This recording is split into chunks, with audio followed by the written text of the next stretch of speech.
احمد مجتبی محمد مصطفیٰ صلی اللہ تعالی علیہ وسلم، ان کی 63 سالہ زندگی کے دو حصے ہیں۔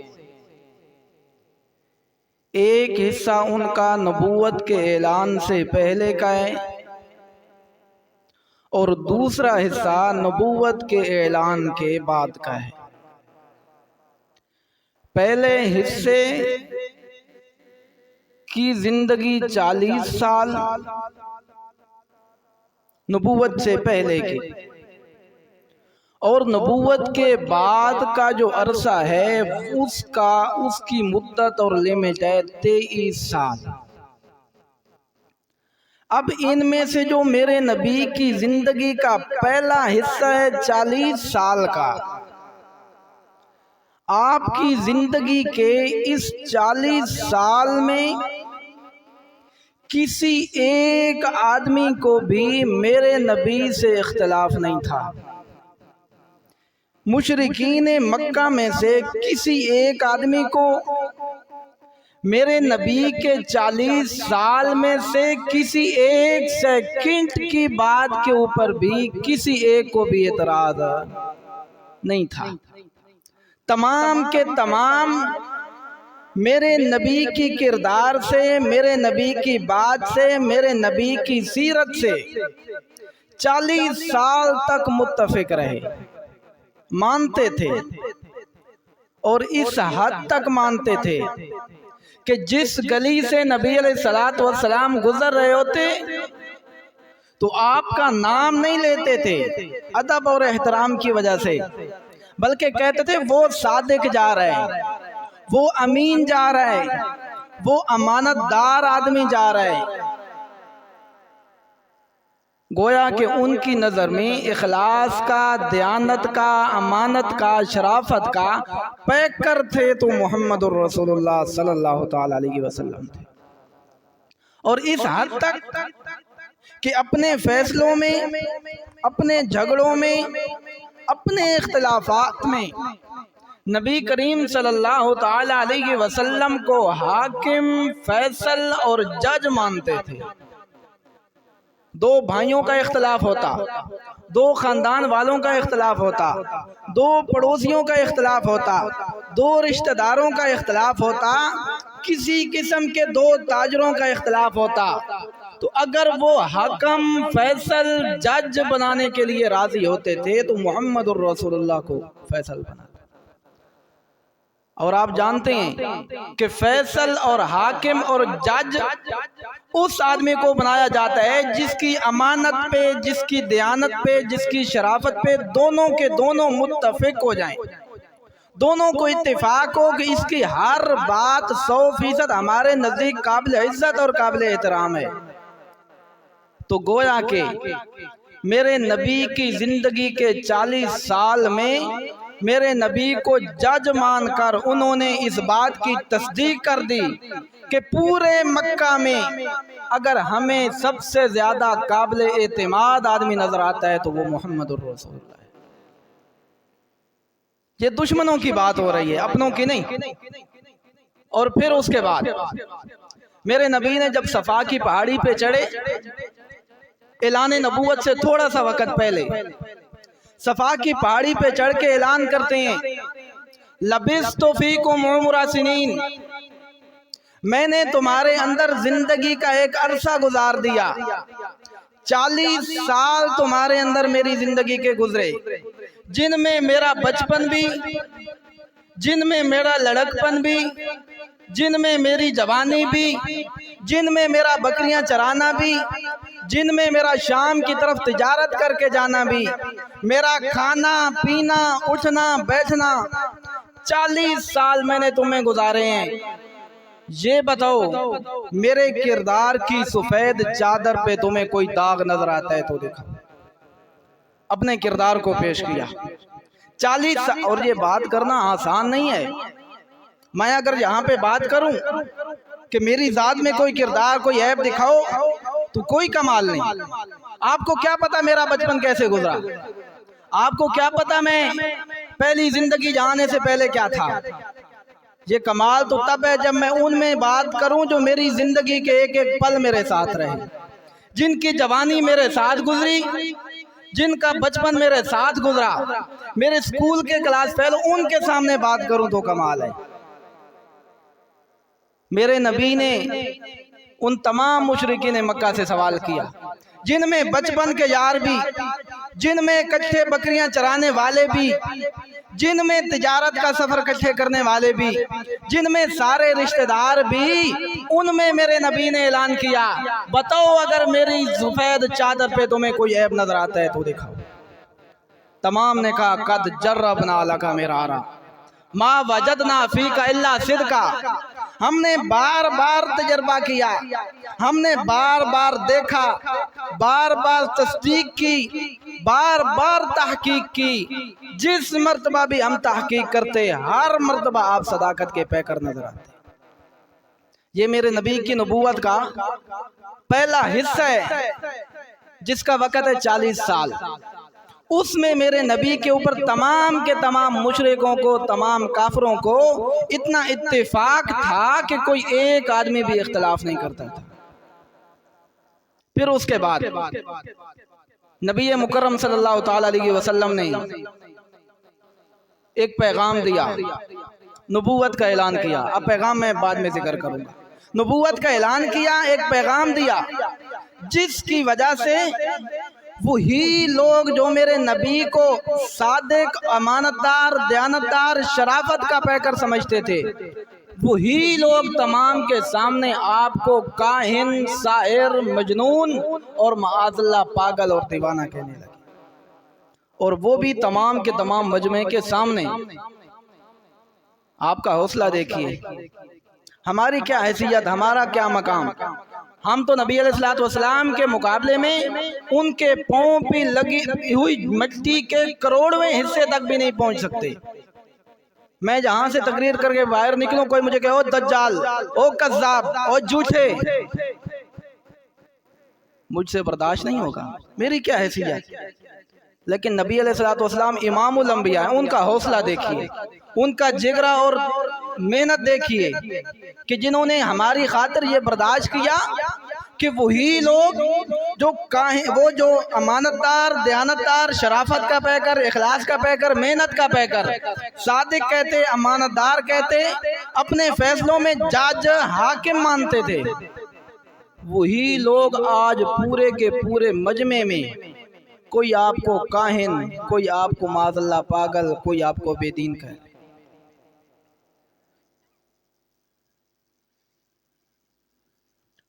تو سوچنے کی بات ہے کہ آخر میرے نبی سے اختلاف کیا تھا ان کو۔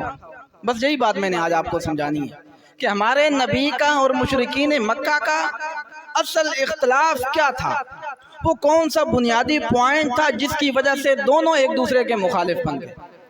صادق کہنے والے کذاب کہنے لگے، امانتدار کہنے والے بددیانت کہنے لگے، جان نچھاور کرنے والے جان کے دشمن بن گئے۔ وہ کون سا مسئلہ تھا جس کی وجہ سے رشتہ داروں میں تفریق ہوئی؟ وہ کون سا مسئلہ تھا کہ ایک طرف حضرت ابوبکر صدیق جنگ میں، دوسری طرف آپ کے بیٹے عبد الرحمن جنگ میں، ایک طرف حضرت حمزہ، دوسری طرف ان کے بھائی حضرت عباس مقابلے کے اندر آئے، ایک طرف ابو حذیفہ، دوسری طرف ان کا باپ جنگ کے اندر آیا۔ تو وہ کون سا اختلاف تھا جس کی بنیاد پہ جنگ بدر ہوئی، جس کی بنیاد پہ جنگ احد ہوئی، جنگ حنین ہوئی، جنگ خندق ہوئی، جس کی بنیاد پہ میرے نبی نے ہجرت کا سفر کیا، جس کی بنیاد پہ مکہ چھوڑا، مدینہ کی طرف گئے، رشتہ داروں کو چھوڑا، میرے نبی کے چہرے کے اوپر خون کی ندیاں بہنے لگی؟ وہ کون سا مسئلہ، کون سا اختلاف تھا میرے نبی؟ کیا مشرکین مکہ اللہ تعالیٰ کی ذات کو نہیں مانتے تھے؟ یہ سوال ہو سکتا ہے کہ ہو سکتا ہے مشرکین مکہ اللہ کی ذات کے قائل ہیں، نو اللہ تعالیٰ کو نہ مانتے ہوں، میرا نبی کہتا ہو کہ مان لو کہ اللہ تعالیٰ ہے، یہ بات بھی نہیں۔ وہ رب کی ذات کو مانتے تھے مشرکین مکہ۔ تبھی تو میرے نبی کے والد کا نام کیا ہے؟ عبداللہ۔ عبداللہ کا کیا معنی؟ اللہ کا بندہ. تو اللہ کو مانتے تھے تو والد کا نام عبداللہ رکھا نا. کعبہ کو کہتے تھے بیت اللہ. بیت اللہ کا کیا معنی؟ اللہ کا گھر. تو اللہ کو مانتے تھے تو اللہ کا گھر کہتے تھے. اور تلبیہ میں ابو جال بھی جب سعی کرتا صفا مروہ کی، کعبے کا طواف کرتا، تو اس وقت کیا کہتا تھا؟ لبیک اللہم لبیک. وہ بھی کیا کہے؟ اللہم. تو اللہ کو تو مانتے تھے. تو اس کا مطلب ہے مشرکین مکہ کا میرے نبی سے اختلاف یہ نہیں تھا، میرے نبی یہ نہیں منوانا چاہتے تھے کہ مان لو اللہ ہے.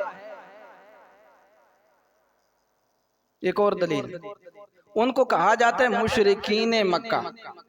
مشرک اس کو کہتے ہیں جو اللہ کے ساتھ کسی دوسرے کو شریک کرے. تو اللہ کو مانے گا تبھی جا کے شریک کرے گا نا. اگر اللہ کو مانتا ہی نہیں تو پھر مشرک تو بن نہیں سکتا. تو سمجھ آئی کہ مکہ کے مشرکوں کو میرے نبی سے یہ اختلاف نہیں تھا کہ وہ اللہ کو نہیں مانتے تھے. اچھا پھر دوسری بات، ہو سکتا ہے وہ اللہ کو مانتے ہوں لیکن اللہ کی صفات کے منکر ہوں.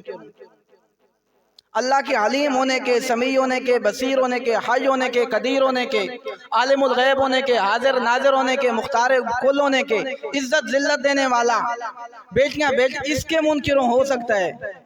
تو سن لو، مشرکین مکہ اللہ کی صفات کے بھی منکر نہیں تھے. یہ میں اپنی طرف سے بات نہیں کروں گا، یہ قرآن مقدس کے اندر ہے. مشرکین مکہ اللہ کی صفات کے بھی منکر نہیں تھے، ایک ایک صفت کو مانتے تھے. قرآن نے بیان کیا. یہ میرے پاس ہے سورہ یونس 11واں پارہ آیت نمبر 31. 11واں پارہ سورہ یونس کی آیت 31 میں اللہ نے مشرکین مکہ کے عقیدے کو بیان کیا. بالکل دوسرا حصہ 11ویں پارے کا شروع ہو رہا ہے. فرمایا کل میرے پیغمبر پوچھئے، ابو جال سے سوال کیجئے، پوچھئے من یرزقکم، کون تمہیں روزیاں دیتا ہے. یہ میرے نبی سوال کر رہے ہیں کن سے؟ مشرکین مکہ سے، ابو جال سے، اس کی پارٹی سے. اور قرآن کی 11ویں پارے کی سورہ یونس آیت نمبر 31 میں اللہ بیان کر رہے ہیں، پوچھ میرے پیغمبر من یرزقکم، تمہاری جھولیاں کون بھرتا ہے، کون تمہیں کھلاتا ہے، کس کا کھاتے ہو. من السماء، آسمان سے بارش برسا کے کون تمہاری روزیاں کا انتظام کرتا ہے. آسمان سے سورج کی کرنوں کو تمہاری فصلوں کو پکاتا ہے. کون چاند کی روشنی کے ذریعے تمہارے پھلوں میں مشاس ڈالتا ہے. من السماء، آسمان سے روزی کا انتظام کون کرتا ہے. والارض، اور زمین سے تمہاری روزی کا انتظام کون کرتا ہے.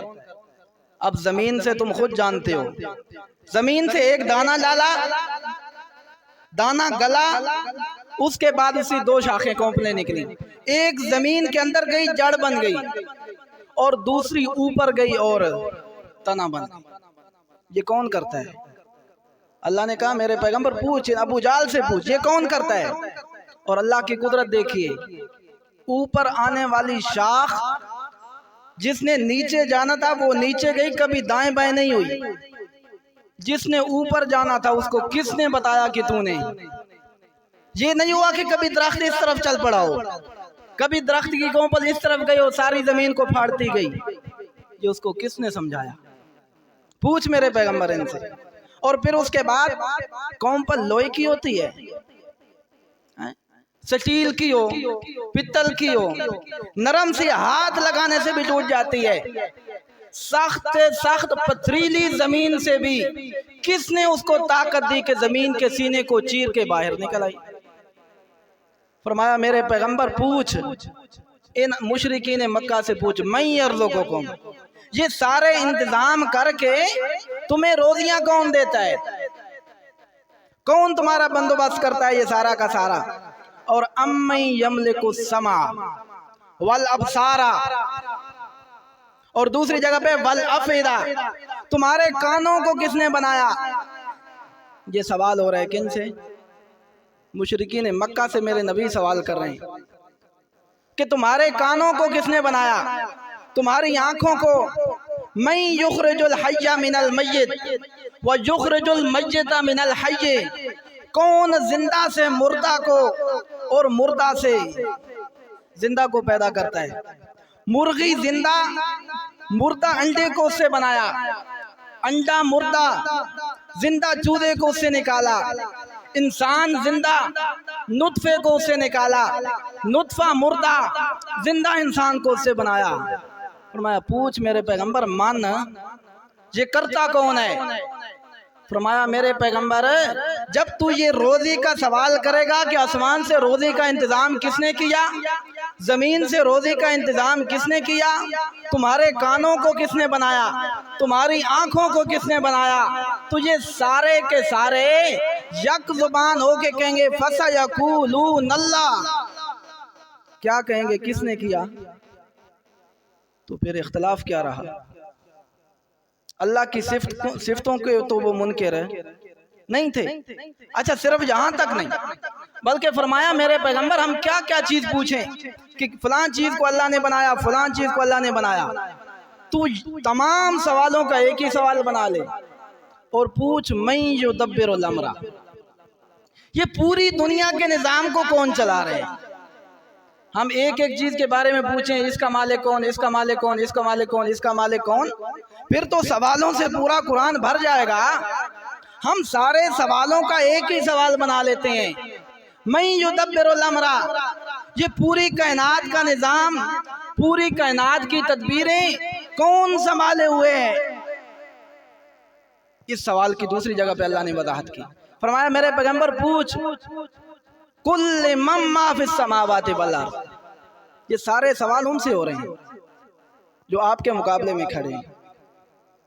11ویں پارے میں سورۃ عنکبوت میں 20ویں پارے کے پہلے صفحے میں اللہ نے یہ ساری وضاحت کی، پوچھ لمن ما فی السماوات، یہ آسمانوں کا مالک کون ہے، آسمان کس کے ہیں، یہ زمینیں کس کی ہیں، وما بینہما، جو کچھ ان کے درمیان ہے، یہ سمندر ہیں، یہ پہاڑ ہیں، یہ درخت ہیں، یہ چرند ہیں، یہ پرند ہیں، یہ انسان ہیں، یہ حیوانات ہیں، یہ نباتات ہیں، پوری دنیا کے اندر جتنی بھی چیزیں ہیں، وما تحت الثری، آسمان کے اوپر، آسمان کے نیچے، زمین کے نیچے، زمین کے اوپر، زمین کے اندر، جہاں پر بھی چیزیں ہیں، لمن، یہ کس کی ہیں؟ تو ابو جال تجھے جواب دے گا فَسَيَقُولُونَ اللَّهُ، ابو جال جواب دے گا کہ یہ کس نے پیدا کیا ہے؟ کانوں کا مالک بھی، آنکھوں کا مالک بھی، رزق دینے والی ذات بھی، کائنات کی تدبیریں کرنے والی ذات بھی اللہ کی ہے۔ تو پھر اختلاف کیا تھا؟ اللہ کی ذات کو تو مانتے ہیں، اور قرآن نے یہ بھی بتا دیا 18ویں پارے میں بھی 11ویں پارے میں بھی، اور آپ جا کے ترجمہ دیکھ لیں گھر میں، 11واں پارہ سورہ یونس آیت 31، کسی عالم کا ترجمہ ہو، کسی مسلک کا عالم ہو، بریلوی مسلک کا ہو تب، اہل حدیث مسلک کا ہو، دیوبندی مسلک کا ہو، حتیٰ کہ شیعہ مسلک کا ہو، وہ بھی یہی ترجمہ کرے گا جو آج میں کر رہا ہوں۔ دیکھ لینا، ترجمے میں کوئی اختلاف نہیں ہوگا، سب کہیں گے کہ مشرکین مکہ مانتے تھے کہ یہ سارے کام کرنے والی ذات کس کی ہے۔ تو سوال پھر وہی کھڑا ہے کہ اختلاف پھر کیا تھا؟ جب ذات کو بھی مانتے ہیں، صفات کو بھی مانتے ہیں، میرے نبی کا کوئی ذاتی جھگڑا بھی، میرے نبی نے کوئی کسی کا حق بھی نہیں مارا تھا، ذاتی دشمنی بھی نہیں تھی، پیسے، زمین، جائیداد، عہدہ، عزت، اس کا بھی اختلاف نہیں تھا، تو پھر کس چیز کا اختلاف تھا؟ اختلاف تب بنا، اختلاف اس وقت شروع ہوا جب میرے نبی نے صفا پہاڑی پہ چڑھ کے اعلان کیا قولوا لا الہ الا اللہ تفلحوا، لوگوں پڑھ لو اللہ کے علاوہ کوئی الہ نہیں ہے۔ میرے نبی نے جب یہ اعلان کیا تو وہیں سے اختلاف شروع ہو گیا۔ یہ دو لفظ، یہ تین لفظ جو ہیں یہ بنیاد تھے، لا الہ الا اللہ، یہ اختلاف کی بنیاد تھی، جس کا معنی ہے کہ اللہ کے علاوہ کوئی الہ، کوئی معبود نہیں ہے۔ اب سوال یہ ہوتا ہے کہ اس میں اختلاف کیسے ہے؟ اللہ کی صفتوں کو تو وہ سارے کے سارے مانتے تھے، اس میں یہ تو نہیں ہے کہ تمہارے مکہ میں پڑے ہوئے 360 بت کچھ نہیں کر سکتے، اس میں تو یہ ہے کہ معبود اور الہ اللہ ہے۔ وہ اختلاف تو تب کرتے جب میرا نبی کہتا تمہارا یہ بت کچھ نہیں کر سکتے، یہ نہیں سنتے، یہ تمہارے اختیارات کے مالک نہیں ہیں، ان کے ہاتھ میں تمہارا نفع نقصان نہیں ہے۔ اختلاف تو ان کو تب کرنا چاہیے تھا نا، لیکن اختلاف تب کیا جب کیا کہا کہ الہ کون ہے؟ صرف اللہ۔ اس وجہ سے کیا کیونکہ وہ عربی دان تھے، وہ جانتے تھے کہ الہ کا معنی کیا ہوتا ہے، وہ جانتے تھے کہ الہ کس کو کہتے ہیں ہماری زبان میں۔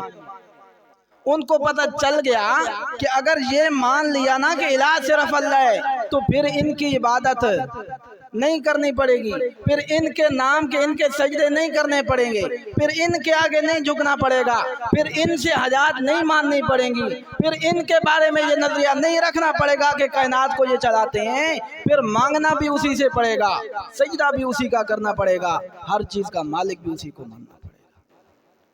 وہ الہ کا معنی سمجھ گئے تھے۔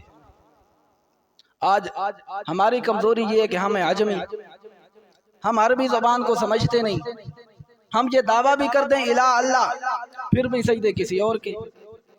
وہ الہ کا معنی نہیں سمجھا نا، انہوں نے الہ کا معنی سمجھ لیا تو اختلاف کیا کہ اگر اللہ کو الہ مانا تو پھر غیر اللہ کی یہ تمام کی تمام ضروریات، تمام کی تمام مصروفیات، یہ تمام کی تمام ختم ہو جائیں گی۔ ہم نے الہ بھی اللہ کو مانا، سجدے بھی غیروں کے، الہ بھی اللہ کو مانا، نفع نقصان کا مالک بھی کسی اور کو، الہ بھی اللہ کو مانا، ماتھے بھی کسی اور کے سامنے ٹیکے، الہ بھی اللہ کو مانا، حاجتیں بھی کسی اور سے مانگنی، تو پھر اس کا مطلب ہے الہ کا معنی ہم نے سمجھا۔ الہ کا معنی سمجھتے تو کبھی بھی رب کا دروازہ چھوڑ کے کسی اور کے دروازے پہ نہ جاتے۔ اب الہ کا معنی ہے کیا؟ پھر الہ کا وہ کون سا معنی ہے جو انہوں نے سمجھ لیا اور ہمیں ابھی تک سمجھنے کی ضرورت ہے، ہم نے ابھی تک نہیں سمجھا۔ وہ الہ کا معنی قرآن مقدس نے بے شمار مقامات پہ بیان کیا۔ دو صفتیں الہ کی ہوتی ہیں، کتنی صفتیں؟ دو صفتیں ایسی ہیں کہ جس میں آدمی وہ صفتیں مان لے گویا کہ تم نے اس کو الہ مان لیا۔ زبان سے کہو یا زبان سے بے شک تم اس کو الہ نہ کہو، لیکن اگر وہ دو صفتیں تم نے اس میں مان لی تو گویا کہ تم نے اس کو کیا مان لیا؟ الہ مان لیا۔ وہ دو صفتیں چونکہ صرف اور صرف کس میں ہیں؟ اللہ میں، تو الہ بھی صرف اور صرف وہی ہے۔ اب وہ دو صفتیں کون سی ہیں؟ یہ قرآن مقدس میں بے شمار مقامات پہ اللہ نے بیان۔ ایک صفت ہے عالم الغیب ہونا۔ کون سی؟ غیب کو جاننا، ہر چیز کو جاننا، یہ نظریہ رکھنا کہ میں جس ہستی کے سامنے سر جھکا رہا ہوں یہ میری حالت کو بھی جانتا ہے، میری ضروریات کو بھی جانتا ہے، میرے خیالات کو بھی جانتا ہے، میرے ماضی کو بھی جانتا ہے، میرے حال کو بھی جانتا ہے، میرے استقبال کو بھی جانتا ہے۔ یہ پہلی صفت ہوتی ہے الہ کی کہ وہ میری ہر حالت کو کیا کرتا ہے؟ جانتا ہے۔ یہ الہ کی پہلی صفت ہے۔ دوسری صفت الہ کی ہے مختار ہونا۔ کیا ہونا؟ اپنا اختیار، اپنی مرضی سے دنیا کا نظام چلانا، کسی سے مجبور نہ ہونا، کسی کی محبت میں مجبور نہ ہونا، کسی کی طاقت سے مجبور نہ ہونا، کسی کے زور اور طاقت کے نیچے دبنا نہیں، بلکہ ہر کام اپنے اختیار سے کرنا جیسے جی چاہے۔ یہ دو صفتیں کس کی ہوتی ہیں؟ الہ کی۔ ایک عالم الغیب ہونا اور دوسرا مختار کل ہونا۔ یہ دو صفتیں آدمی جس میں مان لے گویا کہ تم نے کیا مان لیا؟ الہ مان لیا۔ یہ دو صفتیں چونکہ صرف کس کی ہیں تو الہ بھی صرف ہے۔ جب میرے نبی نے کہا نا کہ الہ صرف اللہ ہے گویا کہ میرے نبی نے کہا کہ عالم الغیب صرف ہر چیز پہ اختیار رکھنے والا صرف اللہ ہے. تو ان کا تو نظریہ تھا کہ صرف اللہ نہیں بلکہ یہ 360 بت بھی ہیں، فلاں بھی ہے، فلاں بھی ہے، فلاں بھی ہے، فلاں بھی ہے. انہوں نے کیا کیا تھا؟ اختلاف کیا تھا. آج کے دور میں لوگ دعویٰ تو کرتے ہیں کہ الہ اللہ ہے، لیکن چونکہ الہ کا معنی نہیں سمجھتے، کہتے ہیں الہ صرف اللہ لیکن عالم الغیب فلاں بھی ہے. تو پھر صرف اللہ الہ کیسے ہوگا؟ پھر تو نے فلاں کو بھی الہ مان لیا.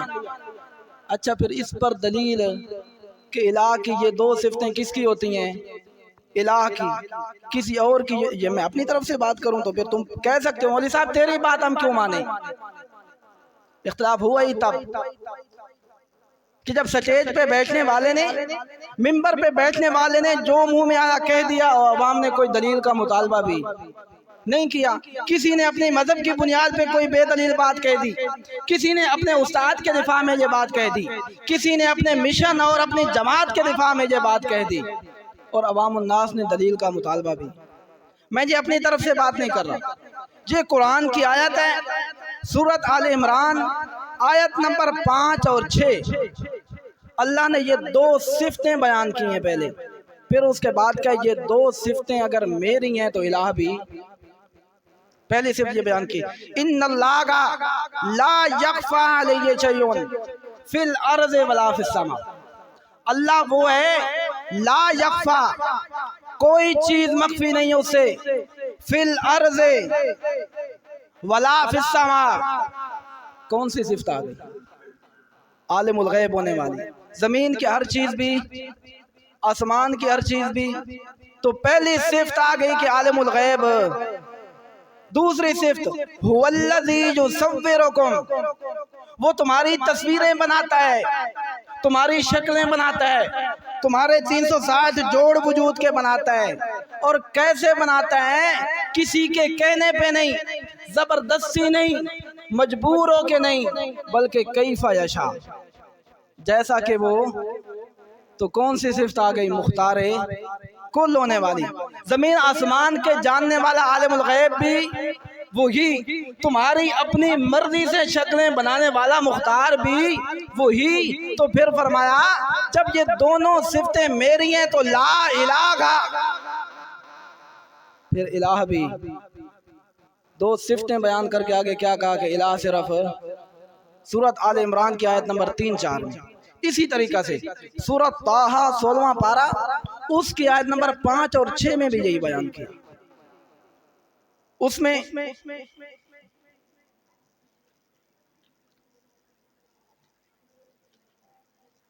اللہ تعالیٰ نے بھی اسی طرح بیان کیا. پہلے یہی دو صفتیں بیان کی، پھر اس کے بعد کہا پہلے کہ لہو ما فی السماوات وما فی الارض وما بینہما وما تحت الثری. اسی کی ملک ہے، اسی کے قبضے میں ہے، اسی کے اختیار میں ہے، جو آسمانوں میں ہے، جو زمین میں ہے، ما بینہما، جو کچھ تمہیں نظر آ رہا ہے، وما تحت الثری، جو 7 دھرتیوں کے نیچے ہے، لہو وہ بھی کس کی ملک ہے؟ کون سی صفت آ گئی؟ مختار کل ہونے والا. مختار، اسی کا اختیار چلتا ہے ایک چیز میں. دوسری صفت کیا ہے؟ لہو ان تجہر بالقول فإنہ یعلم السر وأخفی. اگر تم اونچی آواز سے بات کرو تو وہ تمہاری آواز بلند کرنے کا محتاج.